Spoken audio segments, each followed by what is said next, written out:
ជំរាបសួរអ្នកទាំងអស់គ្នាថ្ងៃនេះក្រុមហ៊ុន BAG បានចូលស្តុកម៉ាស៊ីនភ្លើងថ្មី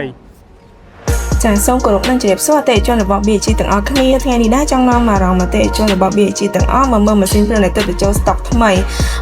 ដែលមានទំហំ 400 kVA សម្រាប់ម៉ាស៊ីនភ្លើងនេះដែរគឺជាម៉ាស៊ីនភ្លើង Cummins Onan Original របស់អាមេរិកផ្ទាល់តែម្ដងដែលផាតមួយចំនួនរបស់យើងគឺវាមានអក្សរអាចនិយាយថាជាអក្សរផុសអក្សរដែលដាំជាប់ជាមួយនឹង engine របស់ម៉ាស៊ីនផ្ទាល់តែម្ដងហើយផាតមួយចំនួនទៀតក៏មានកន្លែងសម្រាប់ scan បង្ហាញបញ្ជាក់ថាវាជាម៉ាស៊ីនដែលចេញពីអាមេរិកផ្ទាល់ original ផ្ទាល់តែម្ដងហើយសម្រាប់ម៉ាស៊ីនភ្លើងនេះដែរគឺជាប្រភេទម៉ាស៊ីនភ្លើងដែលមានសំណុំស៊ីនទឹកថ្នាំស៊ីនមិនមែនជាម៉ាស៊ីនដែលកែទឹកថ្នាំហើយមិនមែនជាម៉ាស៊ីនដែលបង្គុំក្នុងស្តុកនេះទៅគឺសំណុំស៊ីនពីរោងចក្រផ្ទាល់អញ្ចឹងសម្រាប់អតិថិជនដែលចង់បានម៉ាស៊ីនភ្លើងល្អសេវាកម្មល្អទំនុកចិត្តខ្ពស់អាចតាក់ទងមក BAG បានហើយសម្រាប់ចុងឆ្នាំ